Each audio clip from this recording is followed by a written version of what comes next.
Ready?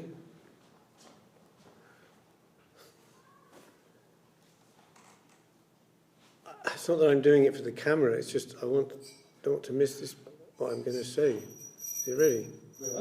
Jai. Hare Krishna. I just did the pranam mantras, and today is the Disappearance Day, Srila Bhakti Raksak Srila Dev-Goswami Maharaj, and anniversary of, I should say. And that was actually 10th of August 1988, at sometime early in the morning, during or just after the Brahma Muhurta. It was also Amavasya, or dark moon. And there's reference in the scriptures, disappearance of some devotees, other devotees, saying the moon hid his face because such a thing was to happen, disappearance of a great soul. And there was also earth tremors felt in Goramandal at that time, which everybody was aware of as Mother Earth prepared to receive the body of a pure devotee. At that time, myself, I wasn't in Navadvip, I was in London, in the temple in Dinsdale Road, in Greenwich, the first foundation we had of Srila Sridhar Maharaj in London, which, as you know, he always considered, as he said, another room of this mutt in Navadvip. The fact being that he had the idea that he had been asked to come and preach in London previously, and so he was very happy that that manifestation happened during his lifetime, which he felt unable to do at that time. That, of course, that great work of bringing Christian consciousness to the West was undertaken by Srila A.C. Bhaktivedanta Swami Prabhupada, his dear godbrother. Although Sridhar Maharaj said, at that time my Guru Maharaj wanted me to go to the West, but I gave some excuse, as he put it, that I don't understand the intonation, English-speaking intonation well. Also, I don't like to mix with people in general. But so I think if I go and I don't have the success that you want or expect, that won't be good. But he also said, I didn't leave it there, he also gave positive suggestion. If you send Goswami Maharaj, he was a very able to mix freely with many people, and he would have more success. And so that happened initially. Goswami Maharaj came, this is in the 1930s, and then with some success. We know they have a mutt in London, Vasudev Gaudiya Mutt in Cricklewood, that's still running, still existing. But of course the great wave of Christian consciousness came later, in 1965, Srila Swami Maharaj in New York, in San Francisco, and then in London in 1969.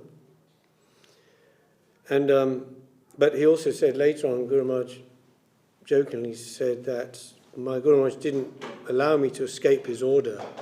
So later he sent the Westerners to me. I couldn't go there, so he sent them to me. And so on that obviously just previous to that, his disappearance, there had been much news and speculation about Guru Maharaj's health and ill health. And it was changing all the time, day by day. We're getting reports. It was mainly by telephone in those days, no internet or anything. So, today he's good, he's rallying, recovering, health is better. We're breathing a sigh of relief. Next day, gone down again, very dangerous position. And this is going on for some time, some weeks. Just previous to that, very fortunately, Srila Maharaj had accepted us as disciples, and because we had been previously connected with the mission of Srila Swami Maharaj, ISKCON, and due to various reasons, our connection had become very tenuous or broken. And so we wanted to have a firm connection with the spiritual line through Sridhar Maharaj specifically, because many of us had been to India, met him several times, sat with him and so on. And initially he was saying, wait and see, if your previous guru, teacher, again comes back to the proper line and the proper practices, he can be accepted. So wait and see. But for many of us, our connection was already with Sridhar Maharaj, having met him. And so after maybe 10 months, then he accepted. There was an initiation in London that was Ritvik by Sripad Sagar Maharaj at that time, was in charge of the London Mutt. So he conducted that. We had Harinam initiation day in the temple in Dinsdale Road in Greenwich. And a month or so after that, there were also second initiations, and these were carried out by recording with the headphones of Srila Maharaj into the ear of the Gayatri Mantra.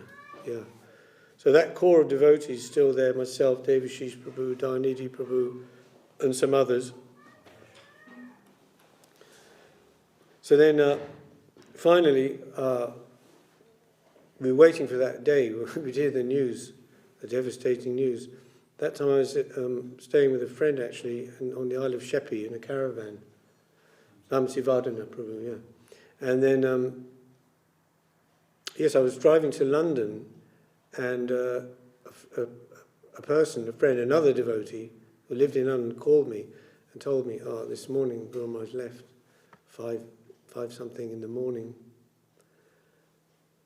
So, of course, I immediately turned around and went back to Sheppey and told Vamsivadana Prabhu, and then proceeded back to the London temple, where we had immediately a program around midday of that day.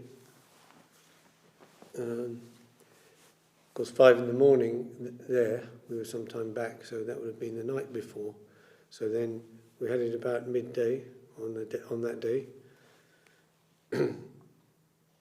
And we heard a lot of stories about what was happening in the Mutt in Navadvip, sort of after that. And actually people, I would say, were in somewhat of a state of bewilderment at that time, confusion and bewilderment. Although, of course, Srila Govinda Maharaj had been already appointed as successor, had been given sannyas by Sridhar Maharaj back in 86. Still, you never really, you can speculate and in your mind try to understand what that would be like when the soul person has left. But when the reality actually happens, it's always quite different. And of course we're carrying on the daily program in the Mutt as usual, as we were in London. But devotees were very upset. The personal assistant of Sridhar Maharaj at that time, Gaura Krishna Prabhu, he was going around like in somewhat of a daze around the Mutt, and even he fell over on the steps and smashed his face, because he just was devastated in the separation. But I arrived in India then about 10 days later after that. And it was still the aftershock of the effects. And one time I was on the veranda with myself and Badrinarayan Prabhu, who was the then secretary, had been of Sridhar Maharaj, then of Srila Govinda Maharaj, particularly liaising with the Western devotees. And we were just standing on the veranda, and Srila Gurudev, Govinda Maharaj, is looking out from the veranda over the Ganga. It's about 10 o'clock in the morning, and we were there, and all of a sudden he just burst into tears, and it was like quite embarrassing for me although technically godbrother of him, as disciple of Srila Sridhar Maharaj, but he was much more senior, and this is before my sannyas, of course, in 1988. And then I didn't really know what to do. I felt like what I wanted to do was kind of, put my arm around him or something like that. I thought, I can't do that. He's like the acharya now and like this. So I just stood there, and after a few minutes, he gradually stopped. It reminded me of, when it's been raining and a cloud, and the cloud goes away and the sun comes out, and just back to normal. That was it. Nothing was said, nothing was... And after that, Srila Govinda Maharaj, he was composing this song we sang there, the first one, the Arti, and he would walk around the temple, around the area, just with an exercise book and a pencil, and be thinking. Then he'd stop somewhere, sit down on a wall or under the tree, write a line, carry on walking, thinking, maybe asking some devotee who was there, what do you think about this idea or something like this? And this way it was composed. And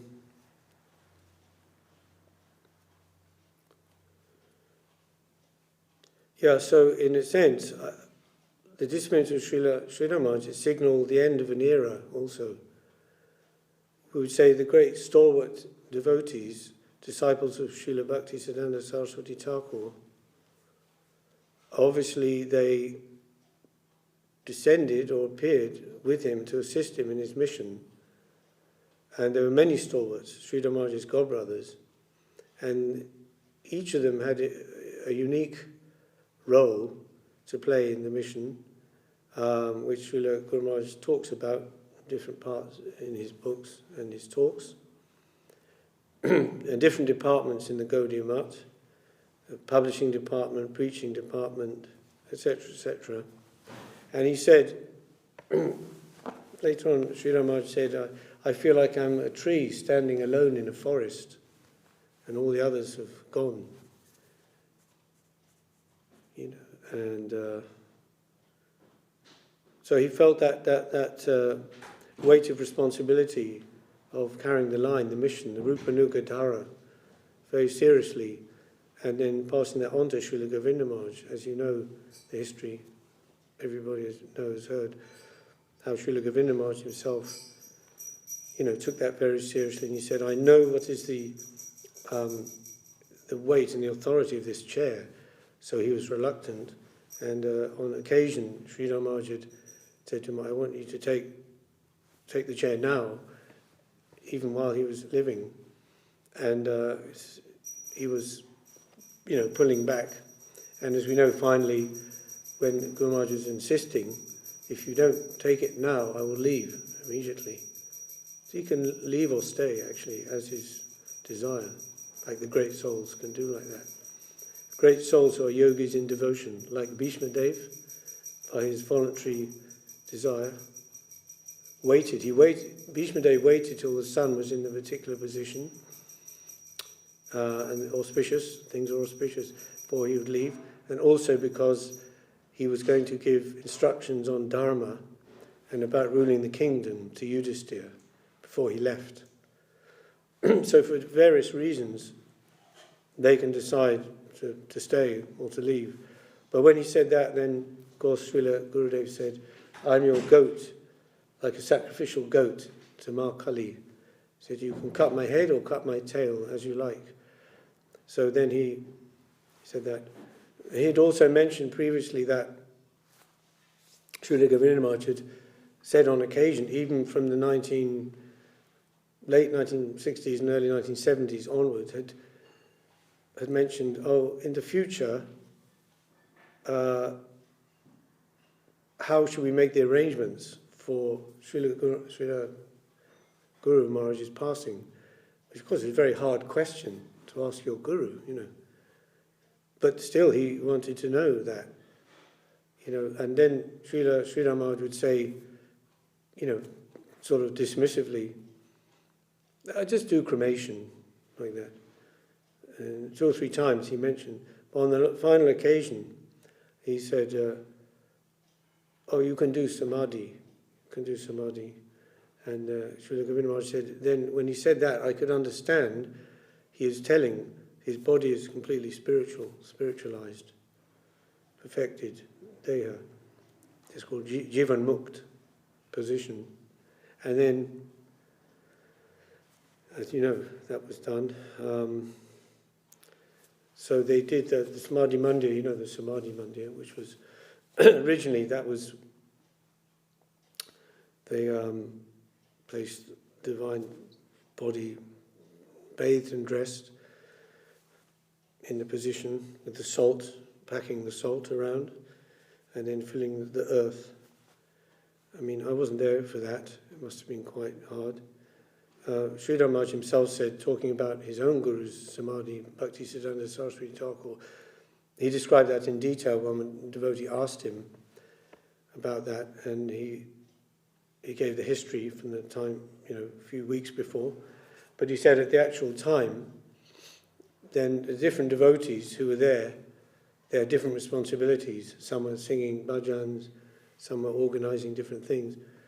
But he said when they were doing the actual samadhi and filling the pit with the earth, and he said when the earth was going to cover over the head of my Guru Maharaj, I couldn't tolerate it. I had to leave, had to go away. So I wasn't there for that part. But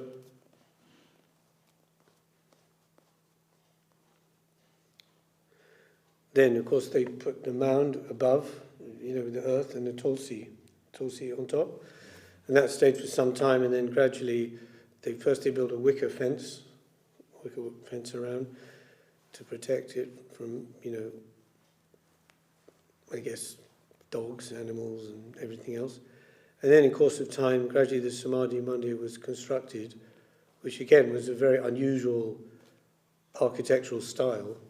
It wasn't the normal Bengali style, it was a mixture. Bengali, but also they had, it was designed by an architect from Orissa, from Puri. So that's, you see the design up there, with the pillars and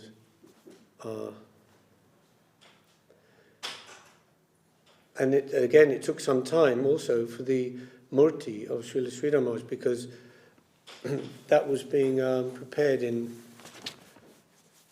where I'm not sure, could have been Jaipur, I don't know, someone would know, Devashish probably, but when Srila Govinda Maharaj, he went to see it, or looked at it, he didn't think it was right, wasn't satisfied, so they had to do it again, or improve it. And of course, in time, the murti was installed. They did a festival for that. And so then we were carrying on in London, the mission, preaching and so on. We already had the deities. They'd come in 1983, Radha Shyamasundar, Giridhari Jiu. And a little later, Mahaprabhu, this Mahaprabhu here, was originally in that temple, and so on. So, just in this time, I've got a couple of sections here about Srila Guru Maharaj. As I mentioned, the last of the stalwarts, the kind of, when I say stalwarts, I mean devotees who have that kind of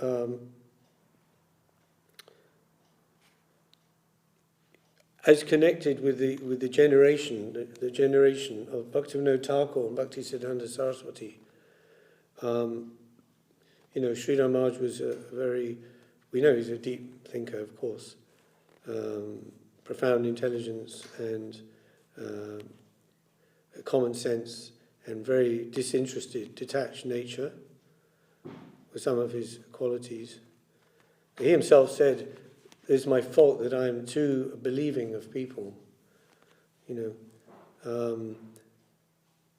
There's a saying, as you are yourself, you will see others. So if a person is a very honest man, they will naturally think others are honest. Or if they're suspicious and deceptive by nature, they will think that others are also like that. So Sridhar Maharaj was a very scrupulously honest person. And from his Brahmin background, the Bhattacharya line are specifically related with, as Pandits, they are related with Nyaya Shastra, the Nyaya system of philosophy, as you know, founded by Gautam Rishi. That's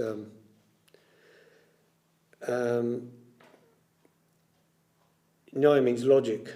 So there's a system of philosophy, one of the six Saddarshan or six philosophies of India. So his family line was in that line, and we can see that reflected if you see his writings and his talks, he's all the time using examples, analogies, saying just like, just like the molecules of the sun rays coming from the sun, the jiva soul is like that, a molecular spark of consciousness coming from the sun of Krishna. Many analogies he's giving. And I'll read this, he mentions here. So when he first met, he's talking about when he first met Srila Bhakti Saraswati, he said, this is Sridhar Maharaj speaking, at first sight I found Guru Maharaj's attitude was that of complete indifference to the ordinary world. He does not care for anyone, he is self-sufficient. I had that sort of impression from first sight. Then I began visiting and gradually came to realize that I wanted to stay in such company. I came from a Brahmin family and from a Shakta family also. So two sides, the mother and the father. A Pandit family who had much experience and much calculation about Manu Shastra, Purana, Shruti, all these things. So generally they're a little bit opposed, the Shaktas and Vaishnavas. Worship of Shakti, they believe that the material nature herself is the source and the cause of everything in creation. So like everything coming from the mother, that's true. But the mother, of course, receives the seed from the father. So in Bhagavad Gita, Krishna says, Ham bija pradapita, I am the seed-giving father of all living entities. But the Shaktas' belief is that the mother is the source of everything. So they worship the Devi, Kali, Durga, etc. So generally, traditionally, they're a bit opposed to the Vaishnavas. So you have these two sides in his family, father and mother, Shakta and Vaishnava. But why did I leave that paraphernalia and come here, to Gaudiya Math? I am a Brahmin. My Guru Maharaj came from a caste which is lower. So Bhaktisiddhanta Saraswati Thakur was technically from Kayashta caste, which is Vaishya, the mercantile class. So he said, so I had some hesitation in the beginning. One day I was returning from the office and I found a red-coloured placard in Chittaranjan Avenue, Gaudiya Math Mahotsav for 1 month. The address was given near the Parshvanath temple. I thought, Gaudiya Math must be Mahaprabhu's followers. Gaudiya, right? Let me go and see what is there. When I was a law student, through Suresh Bhattacharya, I'd met the founder of the Bharat Seva Ashram, Swami Pranavananda. He tried his best to take me into his mission, but I flatly refused. My head is sold to Mahaprabhu, so I can't go anywhere else. He said, I also have great reverence for Mahaprabhu Sri Chaitanya Dev, but I think the first stage must be Buddhistic abnegation, or vairagya, and indifference to the world. Second, Shankara's Vedanta or Jnana. And the last and highest will be Chaitanya's prema. Otherwise, people will misunderstand that prema to be lust. That's a good point, right? Very good point. I replied, yes, what you say is all right. That Sri Chaitanya Dev's prema dharma is the highest, above the Buddhistic and Shankarite conceptions. But Sri Chaitanya Dev has not told us, first go to the Buddhists and practice vairagya, and then go to Shankara and have knowledge of the Vedanta, and then come to me. He is told, wherever you are, take the association of a sadhu and take the holy name. Swami Pranavananda was silenced. But I asked him, if you have any supernatural powers, I'd be grateful if you could tell me where my spiritual guide can be found. So generally we don't involve or avail of such things in line, Vaishnava line. But if it's available, and if someone is claiming to have such powers, why not? He gave the name of some gentleman, Haranath, and I went to search for him, but couldn't find him. Then I found that placard and went to the Gaudiya Math. There I found only one gentleman manning the outside hall. The rest had all gone on Nagar Sankirtan. I had a little talk with that gentleman. I'd studied something about Chaitanya Dev and other scriptures, but I found that these people representing the Math had deeper and more sound knowledge than I. Then the party came back from Nagar Sankirtan, and I found Guru Maharaj in front with his danda. As soon as he reached the front of the mutt, some disciple came and took the danda from him, and gradually he was received there. So why is it that the people of the Gaudiya Mutt would have deeper and more sound knowledge than Sridhar Maharaj at that time? Because there are probably many books on Sri Chaitanya Dev and Chaitanya Charitamrita itself, but without hearing or receiving the knowledge actually from a pure devotee, it won't have the effect, just like so many editions of Bhagavad Gita, but no devotees are coming from that. You cannot say no devotees. Of course, some people were probably influenced by that and became attracted towards Krishna consciousness through Krishna's teachings. But Bhagavad Gita as it is, when that was published, the Hare Krishna explosion, like that. So it takes a pure devotee. So these, because they're studying and serving under Bhakti Siddhanta Saraswati Thakur, who's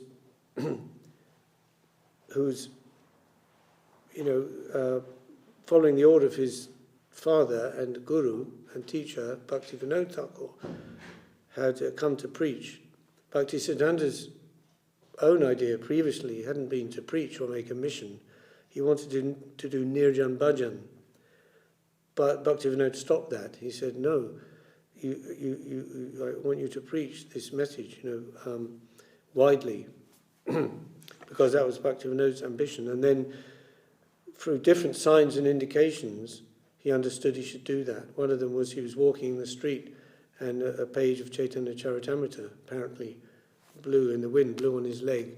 And when he looked in that, it had the verse from Mahaprabhu, was instructing Rupa and Sanatan to go to Vrindavan. Oh, here it is. This verse, Antilila 480, Krishna Bhakti, Krishna Prem Seva Pravatan, Lupta Tirth Udar Ar Vairagya Shikshan. You must explain Krishna's devotional service, establish centers for cultivation of love of Krishna, excavate lost places of pilgrimage, and teach people how to adopt the renounced order. 4 things. So from these indications, he changed his idea and began the Gaudiya Mutt. And originally it didn't start off with a big bang at all. It was just a rented house in Ultadanga in Calcutta. And mainly Kunja Prabhu, or Kunja Babu, they called him, later became Bhaktivilas Tirtha Maharaj. He was the first person who came to Bhaktisiddhanta and helped him a lot.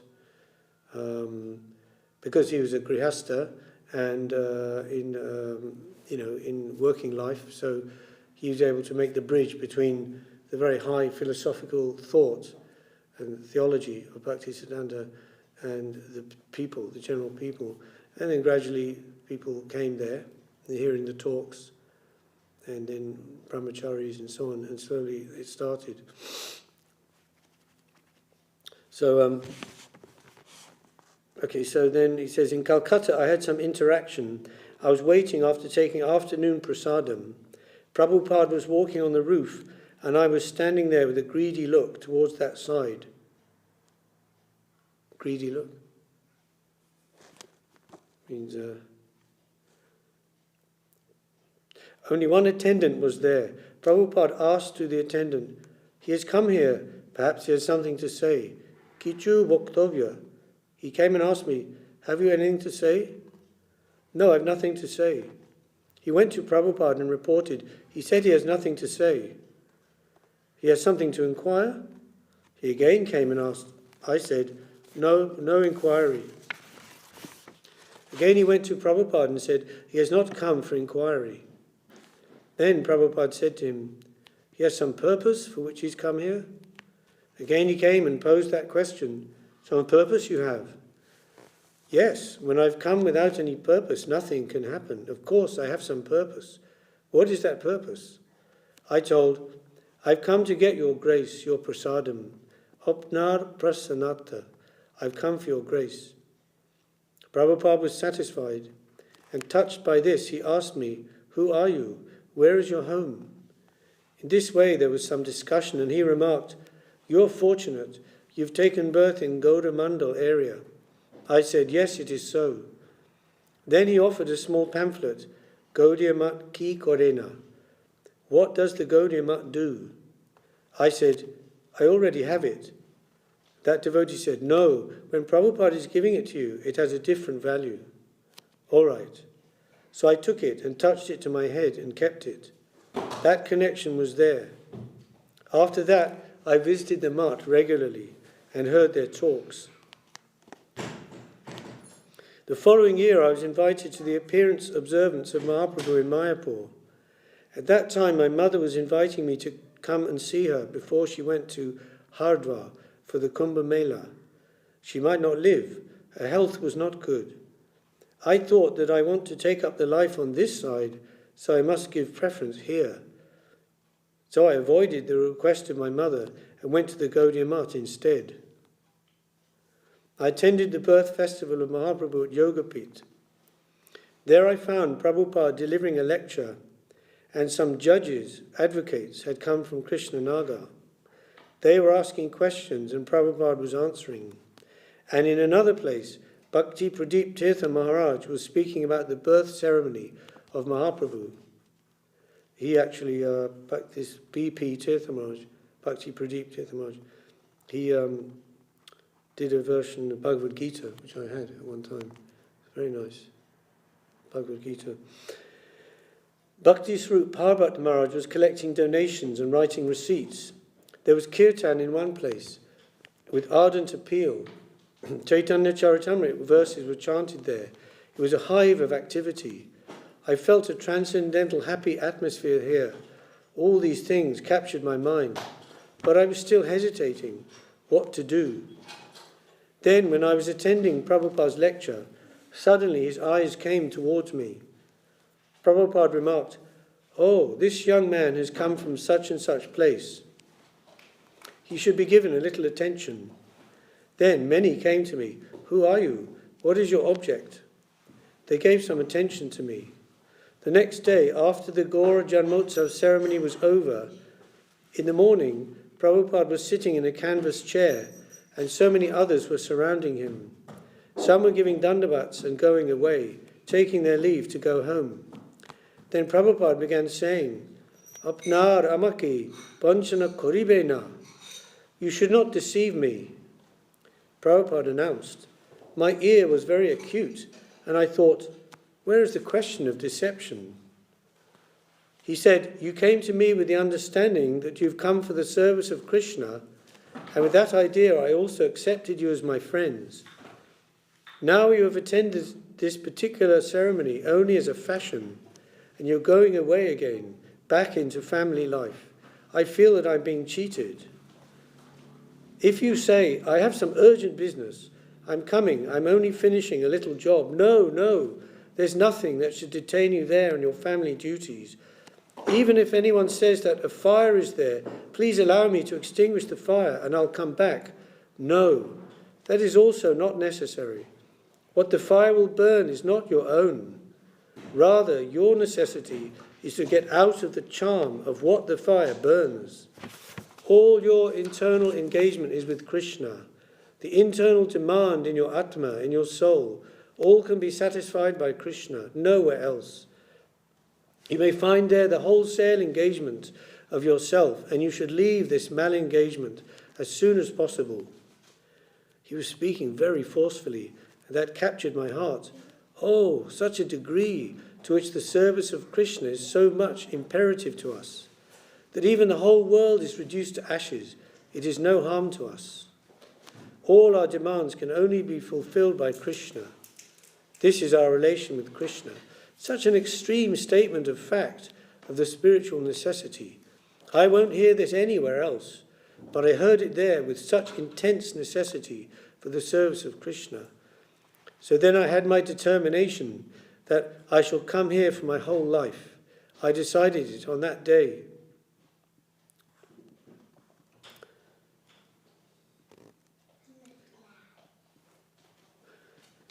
Then the thought came to me, what's to stop me from coming and staying here? I cast my glance homeward. Father gone, mother living, 3 younger brothers. They won't be much affected, but my wife will be affected. I don't know why, but a sudden thought came in my mind that if she dies, I'm free. This thought came. I was attracted by the association at the mutt, so many gentlemanly and educated members, and wholly dedicated to the service of Mahaprabhu. That attracted me the most. And it was that very day I came to my quarters and found that my wife was ill. I came home that night, and after 3 days she passed away. My mother tried to have me marry again, but she couldn't do so. And within 6 months she also disappeared in Hardwar. So when she passed, I went home and completed her shrad, and after finishing that I came in the last part of April to join the mutt. At first I said to my 2 younger brothers, I said that my 2 younger brothers would finish their studies and take to their vocations, and then I would leave them and join. But Sripad Bharati Maharaj and others said that I had a great opportunity. They pressed me, no, Krishna's taken your wife, and Krishna's taken your mother. He's done enough for you. Really, if you neglect to avail yourself of this chance, perhaps some other obstacle will come, and this life will be spoiled with no hope. I asked, what are you saying? They said, come immediately. I took that advice and joined immediately. I was living together with my 2 brothers in a hostel, and they came with me, but they went back crying, and I remained in the mutt. I came for the ideal, not caring for the form. The Gaudiya mutt in those days didn't have much grandeur. It started in a hired house in Calcutta. The Chaitanya mutt was almost half jungle. That's in Mayapur, yeah. Many other places were all hired houses, mostly, so there was no grandeur. But the beauty of the thought, the beauty of the idea, that caught her. No compromise in the philosophy, no slacking of this. There's more and more intense earnestness, even until now. That is the truth, the goal, the destination, the point of perfection, not only within us, but also without. So many different discussions and opposition were there, but we didn't think that we were defeated at any time. We were the conquerors, and there was no defeat anywhere. I'm speaking on these things by the grace of Guru Maharaj. So then he tells how he officially joined and took Harinam, and then Diksha, and then accepted sannyas 3 years after that. That was in 1930. And then he describes his various services he did. So firstly working in the press, but he wasn't very keen on that. He wanted to go out preaching and go on chanting Harinam Sankirtan.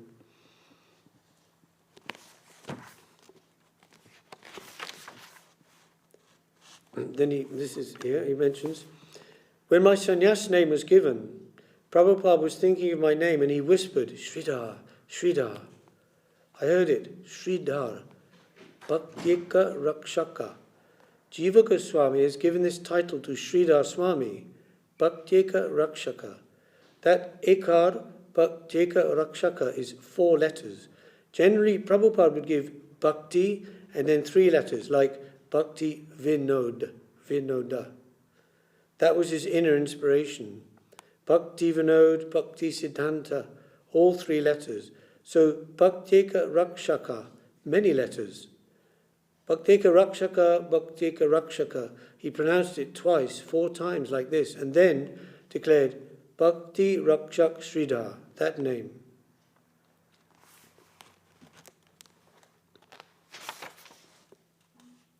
Then he tells Bhaktisiddhanta's feeling the necessity to send a party to preach in the West.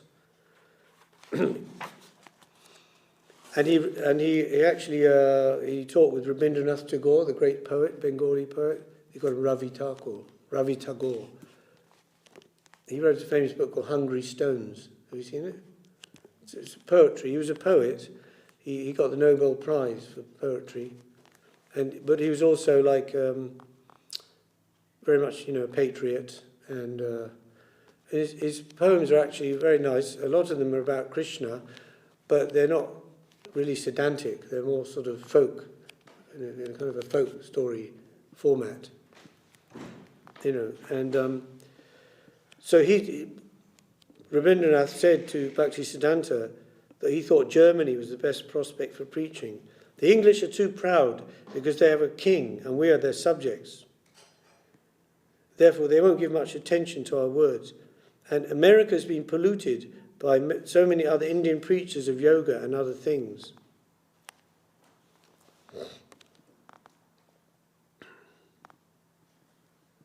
He said, the Americans will easily take things up and show appreciation, but the environment's not favourable at this point, so I don't recommend that you go there. Also, the French very easily take something up, but then give up that thing just as easily. If you ask my opinion, I'd say that you should send your men to Germany because the Germans are a considerate people and they have appreciation for Indian culture. And whatever they accept, they don't reject it so easily. They're much more stable.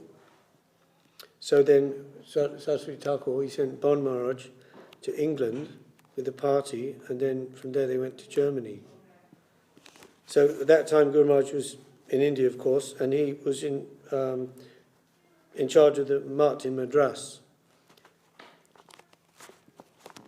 now Chennai. So then, coming to here, and telling with stories about his preaching there. And then one story when Bon Maharaj came back and they arrived in the port in Mumbai, Bombay. And I went to receive them from the ship and took them along to our mutt. Then at a round table we took our seat. Schulze, that was a German scholar who'd become very interested in Gaudiya Vaishnavism, Bon Maharaj, Swami Maharaj, A.C. Bhaktivedanta Swami Maharaj, and myself, perhaps 4 or 5, in a round table conference. Bon Maharaj said, oh, there means in the Western culture, England, Germany, all these places, this orthodox fashion doesn't work. That is another type of land. This orthodox formality means like that you have to strictly follow teachings of scriptures, like Vedas, Puranas, and all this.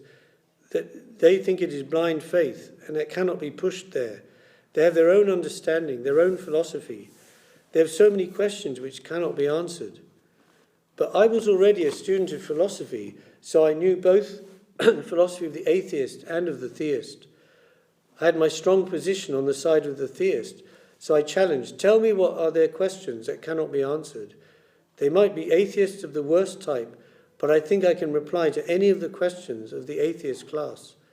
So the argument began, and at last the opposition was defeated, and Swami Maharaj spoke aloud, here Europe is defeated by Asia.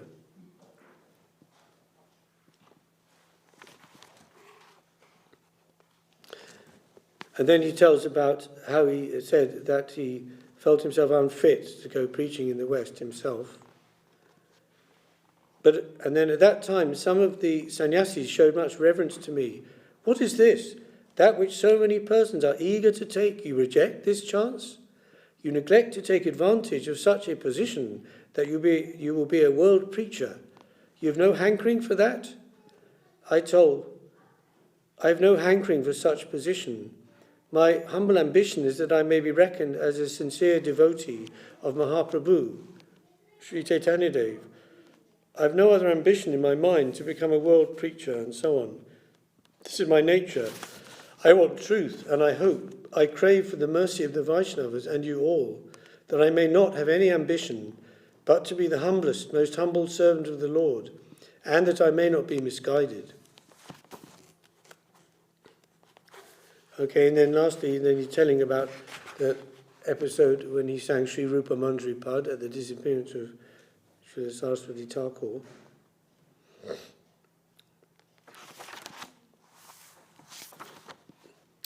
And he very briefly says here, I was hesitating, but I had to chant Sri Rupa Manjari-Pad. And the others told that Prabhupada has given you admission to Sri Rupa Manjari Rasa. You've been given admission thereby to the Rasa Seva section.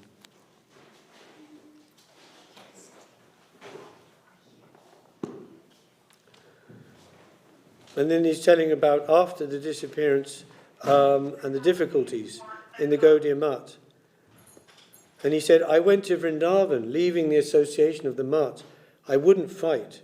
They tried their best to keep me with them, but I told, no, it's not possible for me to remain in the association of these worldly elements, like fighting in the courts and so much bad things going on. Then I went to Govardhan and stayed in Vrindavan for a month, finishing the Kartik vow there. I took Govardhan Shila and came here to Navadvip and hired a house for 2 rupees a month, and here I began my life.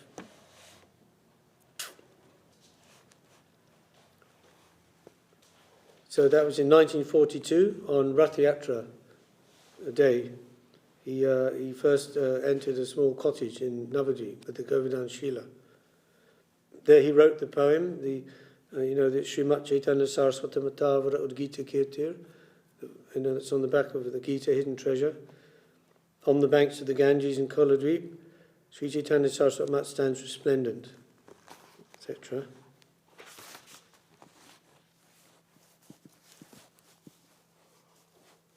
That was published. After that.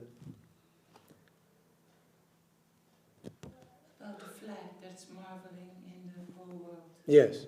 Yeah. Singing its glories around the world. And Krishnadas Babaji was joking, said, what is this? It's a flag on a big pole, nothing here, just a thatched hut. And he said, you'll see in the future what will be here the mission. And then it explains the meaning of the title, Chaitanya and Saraswat. Chaitanya and Saraswat, as in Saraswati, goddess, Divya Saraswati, divine sound, also Saraswati Thakur. That's the line of Mahaprabhu and Srimad Bhagavatam, Chaitanya Saraswat. And then he says here, Gaudiya Math is not afraid of anything. A Vaishnava who loved the solitary life of bhajan once asked our Guru Maharaj, why do you stay in Kolkata? That's the place of Satan, where fighting for selfish interest is so acute. Leave that and come to the holy Dham. But Guru Maharaj especially chose that place, saying, I prefer to represent Sri Chaitanya Mahaprabhu's creed in an extremely contaminated place. For this reason, he wanted to send men to the West. The East is captured by the glamour of Western civilization, he said. So Western civilization must first be crushed. Then its glamour will vanish and the whole world will come to join the campaign of divine love of Sri Chaitanya Mahaprabhu. This was the same spirit with which Nityananda Prabhu canvassed the fallen souls of this world in his attempt to take them to the lotus feet of Sri Chaitanya Mahaprabhu.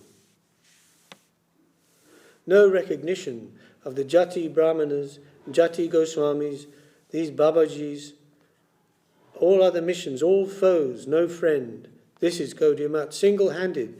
They're fighting with everyone existing in the name of religion or non-religion or hodgepodge religion. Single-handed, our Guru Maharaj, on the basis of Bhaktivinoda's findings, took the sword and declared war against the whole world. That was his characteristic.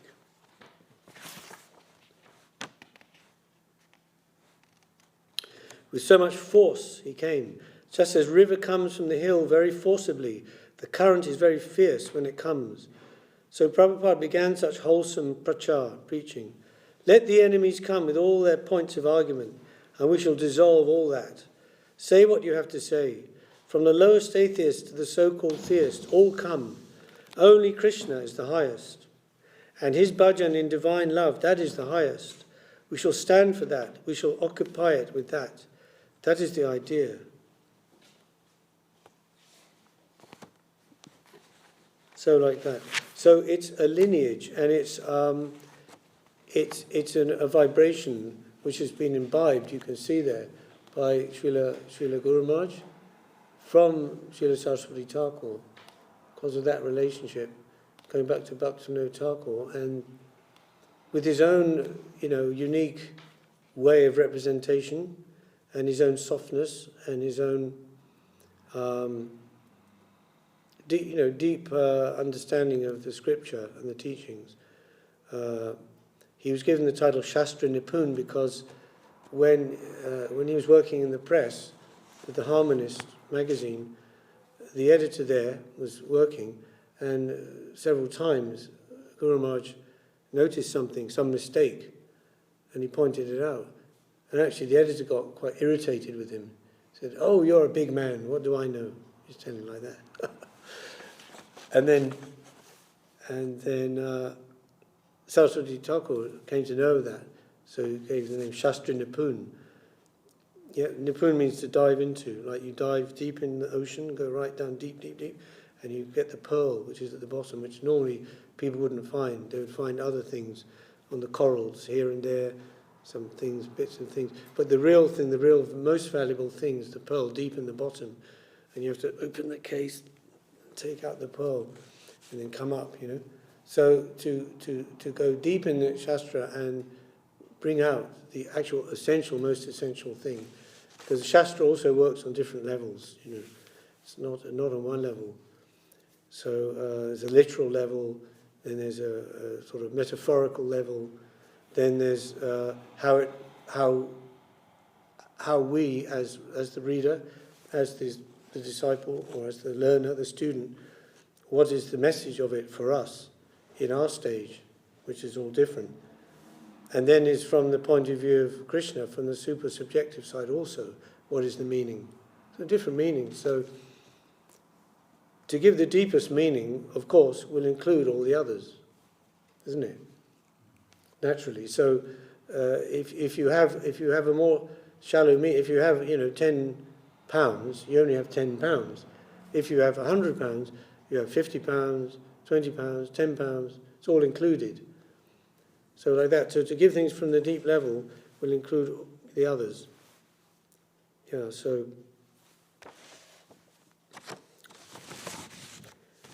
anyway, today is the disappearance anniversary of Sridhar Maharaj, and we're remembering him. And of course, we pray on this day that we also may be worthy of his grace. I would say worthy of grace, because grace, by definition, is something which is given freely. It's prasad, right? Deserving or non-deserving. But I mean to say, we can try to make ourselves to be good students, at least, and good followers and disciples of him, because that's the only way we'll really be able to have any effect on ourselves or in the world at large, not by our own anything we have, So as Thomas Aquinas says, grace builds on nature. Yes. So the grace which we pray will come to us will then utilize our own nature, individual nature, whatever qualities or talents or other things we may possess, and transform them into a spiritual way, and that will be the best. So we don't think that by our own independence of thought or action we can really achieve anything. Only if it's connected with Guru, we say Hari Guru Vaishnava. Yeah. Rishikena Rishikesha Sevanam Bhaktir Uchate. Senses means senses, mind, intelligence, body. They're connected with the master of the senses, mind, intelligence, body. Then we have some value and we can do something properly. So always the devotee, always thinking of himself and consciously making himself in that position, always as a servant, never as a master. As the Guru Maharaj said, the three most dangerous enemies of the Vaishnava, Kanak, Kamani, Pratishta. Kanak, wealth. When we say wealth, not literally just, money, coins or bank balance, it's material acquisition, anything from this plane, external material plane, to try to accumulate that, and with the idea that will make us safe and secure. So Kanak, wealth is for Lakshmi, because Lakshmi is always by the side of Narayan. Yes? And if you try to separate Lakshmi from Narayan, like Ravan separating Sita from Ram, he was killed for that. You can't do that. So Lakshmi always with Narayan. In other words, say Narayan is the master of Lakshmi, the master of wealth. So Kanak for Lakshmi, Kamini, sense enjoyment in general, the sense world for Krishna. Krishna's master, Rishikena, master of the senses. And Pratishta, name, fame, that has also different levels. Name and fame, distinction, adoration, they're all slightly different, subtle differences of self-aggrandizement. Pratishta for Guru, so that's, we say, everything that may be seen as good in me is it's the greatness of my Guru, of course, in that. So that's, we can remember that on this day. And then I think we're going to have Arti, and I was thinking, of course anyone can say anything if they like, but normally, or anyway, traditionally, that's on the appearance day, right? When people make their offerings, and of course, but it's not that anybody can't make a contribution if you want to.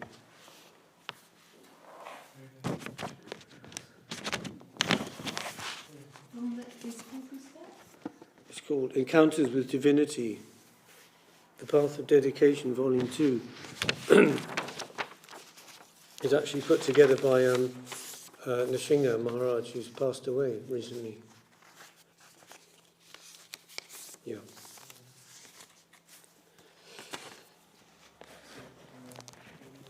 Oh. Maharaj, you want to say something? Well, what can I say?